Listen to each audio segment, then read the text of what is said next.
Hey folks, my son asked me to put this step by step together for making a LED piano visualizer. He was apparently getting some requests for putting one together, and between his school and other classes wasn't finding enough time for it. So here I am covering this on his behalf.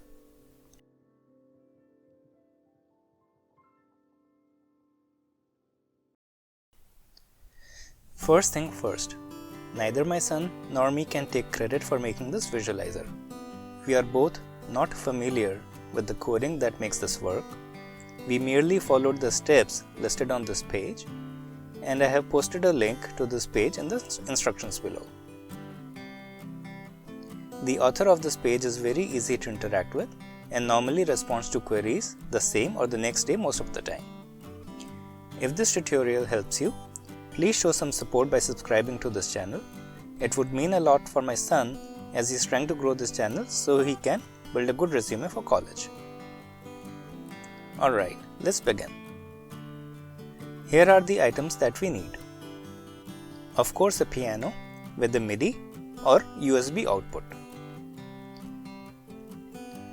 If your MIDI ports are like this one, then you would also need a MIDI to USB converter so you can eventually connect the piano to the Raspberry Pi. I have posted all the links in the description so it makes it easier for you. If your piano has a MIDI USB port like this, then you just need a printer USB cable like this one. You would need a Raspberry Pi. Unless you already have a Pi lying around, you can buy a Raspberry Pi Zero W, where W means with wireless capability. I got myself a kit which came with the GPIO pins, case, HDMI and USB ports, a heatsink, etc. Remember, you have to solder the GPIO pins yourself to the Pi board. If you find soldering difficult, or you have not done soldering in the past, or you do not have a soldering iron at all, you can also find a Raspberry Pi Zero on Amazon with the GPIO pins pre-soldered, but of course at a higher cost. So choose depending on your situation. You would need a micro SD card to hold on the operating system image for Raspberry Pi. You would then need a WS2812B LED strip. You need 1.5 meters with 144 LEDs per meter. I had a tough time finding this in the US. Most listings on Amazon or even on eBay were only 1 meter long, while I wanted a 1.5 meter length. I could have ordered two 1 meter lengths and then soldered them together, but I wasn't really very comfortable doing this. I eventually ordered this from AliExpress, where I was able to find the LED strip in 2 meter length, but it took about 2 weeks for it to arrive as it got shipped from Hong Kong. You also need a power supply to power up the LEDs. This one comes with the adapter to easily connect the power supply to the LED strip without the need to cut and solder the wires together, which makes it very easy for beginners. You then need a LCD hat so you can later control things like LED brightness, color, etc. You would need some wires like the one that I have shown on the screen. I already had the wires and I only needed 1 to 2 pieces for this project. I will not cover the Bluetooth connectivity in this tutorial. All I wanted was the ability to have the LEDs respond to piano key press with a wired USB connection, and this is what I will cover in this tutorial. The original tutorial has the optional steps needed to make this work with Bluetooth, but I have not researched on the steps or that capability. Now that we know what material we need and what we are trying to do, let's begin. The tutorial is broken down into 2 parts: configuring the software and making the physical connections. Let's look at the software configuration first. The software installation itself is broken down into 2 parts. In the first part, we will install the Raspbian OS on the Raspberry Pi, and the second part, we will install the code that will light up the LEDs on the piano key press. I have linked a tutorial on this in the description. Let's look at installing the Raspbian onto the SD card. The easiest way is to do it via noobs. Please follow the link in description to set up a Raspberry Pi, which will also have the links and the detailed instructions.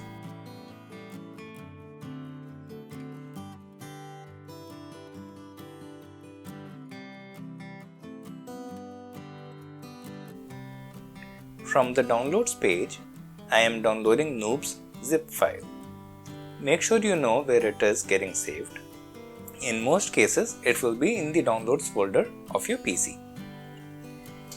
While Noobs is downloading, I am also going to download the SD card formatter.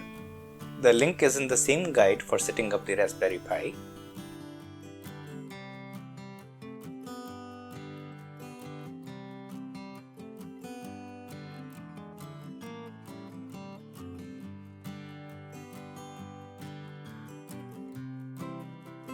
I am accepting the site terms and conditions, which will begin the download of the SD card formatter. SD card formatter is a very small software and downloads in no time. So while Noobs is still downloading, extract the files of the SD card formatter and install the software.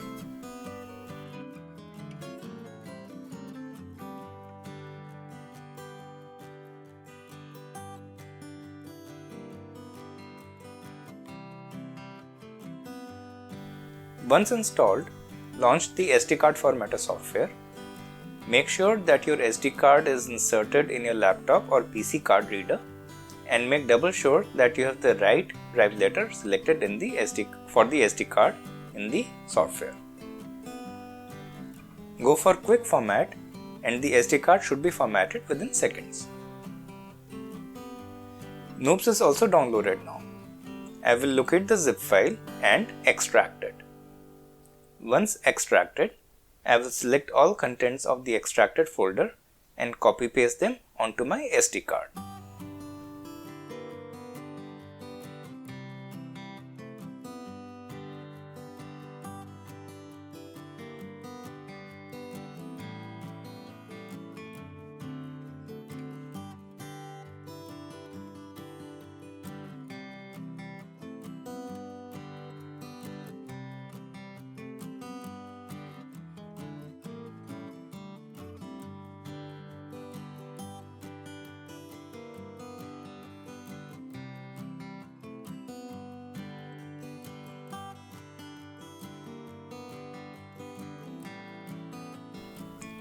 Once copying is completed, I will eject the SD card from the computer. I have unplugged the SD card from the computer and then plugged it into the Raspberry Pi. I have also connected my keyboard, mouse and monitor to the Raspberry Pi. Once the Raspberry Pi starts, it will boot up from the SD card with the Noobs image and the Raspbian installation will start.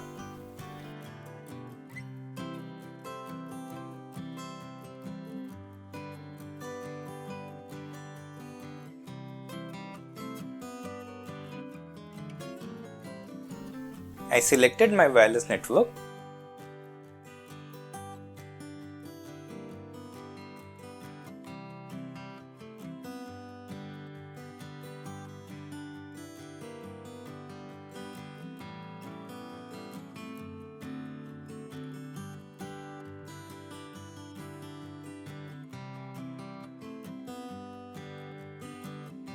Selected to install Raspbian. Please note that this process took me more than 2 hours. I skipped the waiting part from this video to keep it as short as I could.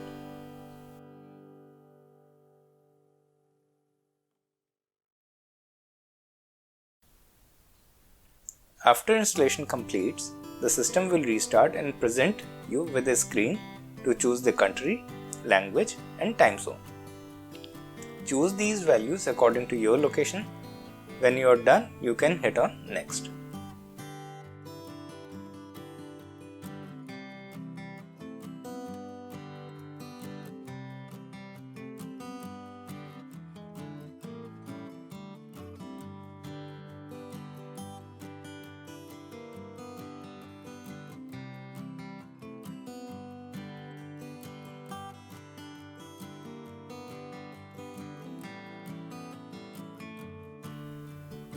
The default username and password are Pi and Raspberry.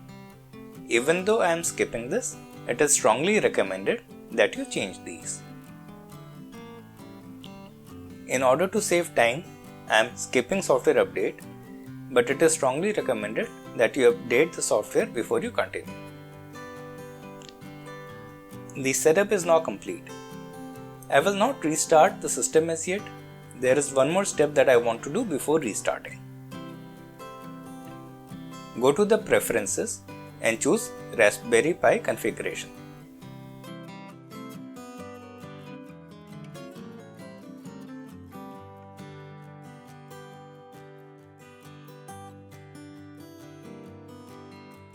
From the Interfaces tab, enable SPI and then reboot the machine.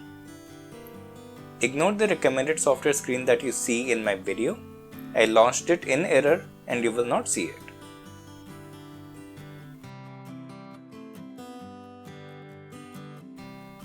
Once the Pi has started, launch a terminal window and follow the commands to install Telnet. The reason that I am installing Telnet on the Raspberry Pi is so that I can control it from another Windows or Mac machine over the network and then install the rest of the packages. I think it just makes it easier and simpler when I can control my Pi and open a browser window side by side to copy paste the commands onto the Pi. Raspberry Pi also has a full browser, but it is just too slow to make it practical. If you have tons of patience, you can ignore the Telnet steps and proceed to the next section. Once Telnet is installed on the Pi, restart the Telnet service.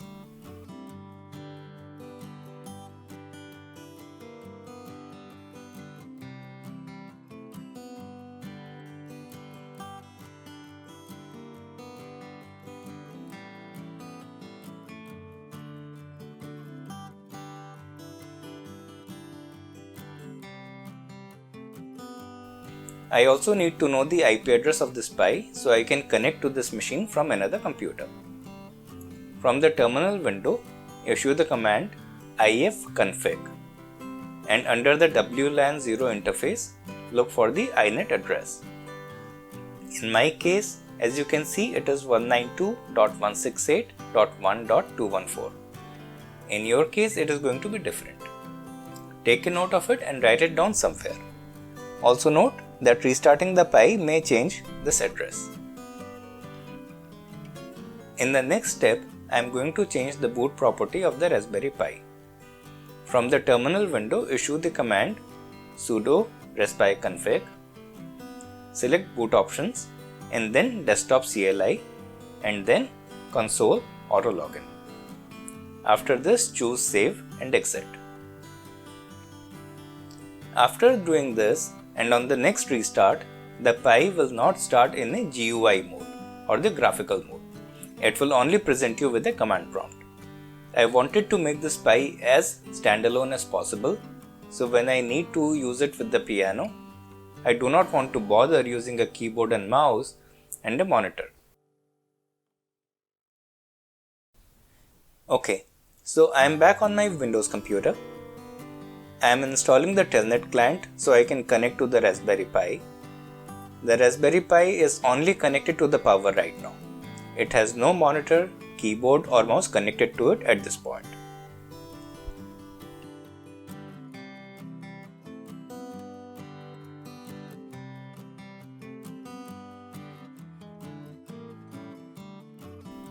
I have just installed a Telnet client and then I open up a command prompt on the Windows computer.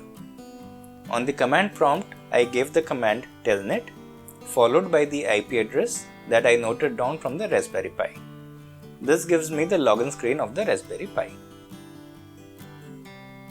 Since I did not change the username and the password, I will give Pi and Raspberry as the username and password. If you changed these during the setup, you can give whatever you changed these to. As you can see, we have already completed the first step with installation of Raspbian on the Raspberry Pi. We will look at the second step as we look at the physical connections. We have also completed the third step, in which we need to enable the SPI. The next step is to enable the automatic MIDI connection, which is what we are going to do now. I opened up the given link in the new tab and I will scroll down to the section which talks about configuring automatic MIDI connection. I will just follow the instructions listed in this section of the guide and I will ignore all other sections apart from configuring automatic MIDI connection. If you are doing this in a telnet window like I am doing right now, the text looks garbled when you invoke the nano editor. I recommend you ignore the garbled text and not press extra keys to correct this. Just copy the text from the guide from the browser window and paste it in the telnet window. Just right clicking in the telnet window will paste the text. To save and exit from the nano editor, press Ctrl O followed by enter to save the file and then Ctrl X to exit nano. I highly recommend to validate the content that you have pasted in the nano editor, and in order to check, you can issue the cat command followed by the file name, like what I am doing on the screen.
Alright, the fourth step is now complete. The next step is to install the software that makes the LED strip work with piano key press. I would strongly recommend not to paste all the commands together, but to paste them one by one. In case there is an error, you can easily spot it and try to resolve before moving on to the next step. Copy pasting the commands together may work, but it is very difficult to spot errors in that case. This step takes 20 to 25 minutes to complete. I have just made this video faster, so don't think my Pi is working faster than yours.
In the next step, we will clone the repository written by Frederick onto the Pi.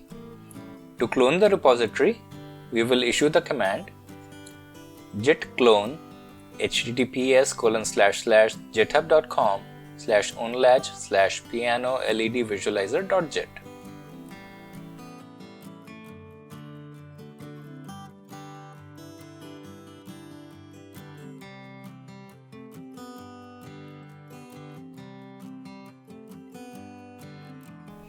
At this point, we are done with the installation of the software.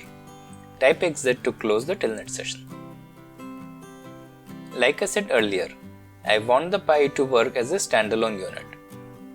To work, I will only give it power and connect it to the piano, and it should automatically work. To achieve this, I am moving my keyboard, mouse and monitor back to the Pi to configure this last step.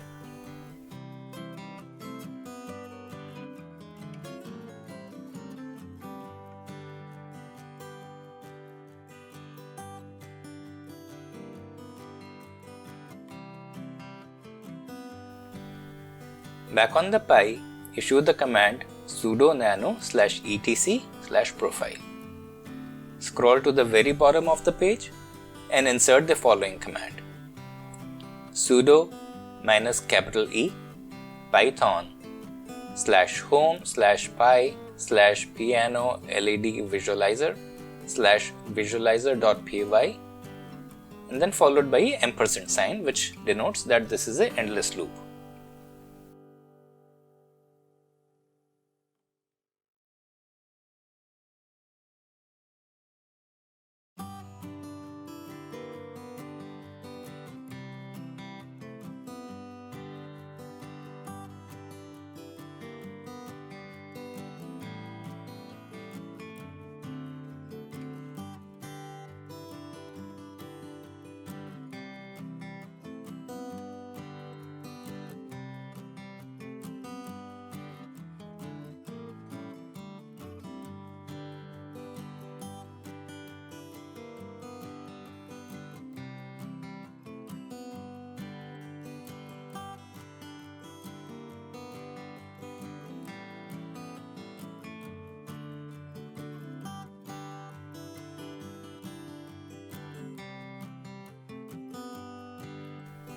Type Ctrl O to save, followed by an enter, and then Ctrl X to exit. Type in sudo reboot, and at this point all software configuration is complete. We will now look at the physical connections to pull this all together.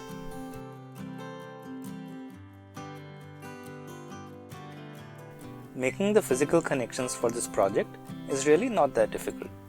There are only 3 connections that you need to make. First, from the LED strip back to the Raspberry Pi GPIO pin 18, which is shown by the blue wire.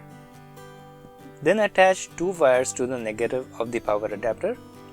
Attach one of them to the ground of Raspberry Pi and the second one to the ground on LED strip. These are shown by black wires.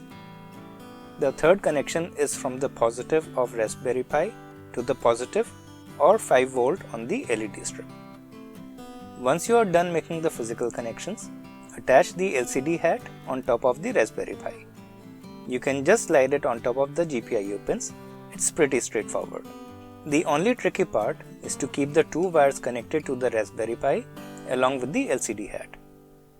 If you see closely, there is a gap between the Pi and the hat.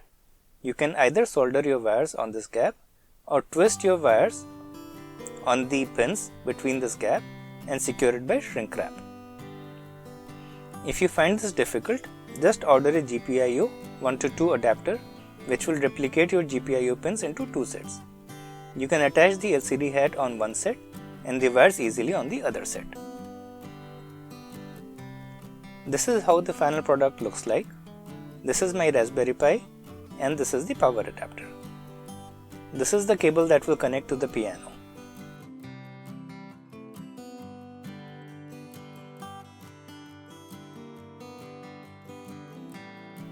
I have just plugged it into the piano and I am also connecting the power cord to the power adapter.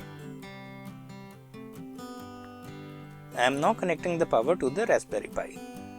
It takes about a minute to minute and a half to completely turn on. I did not want to permanently attach my LED strip to the piano by double tape or put it in a LED profile. I just wanted it to be placed on piano when my son is recording a video and then take it away when he is done. We just place the LED strip behind the black keys and it stays in place.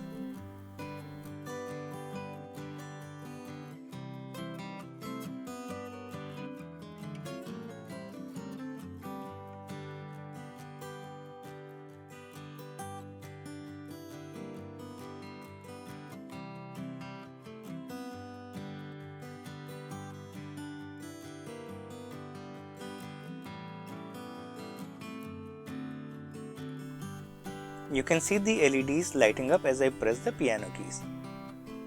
I can use the LED hat to make changes to the brightness of the LED strip or change the LED colors, etc. Unfortunately, I do not know how to play a piano and this is the best that I can do, but as you can see, the LED strip is responding to the key pressed and there is no time lag. I hope you enjoyed this video. If you have questions, feel free to ask in the comments. If you made this LED strip, let me know in the comments as well. Thank you so much.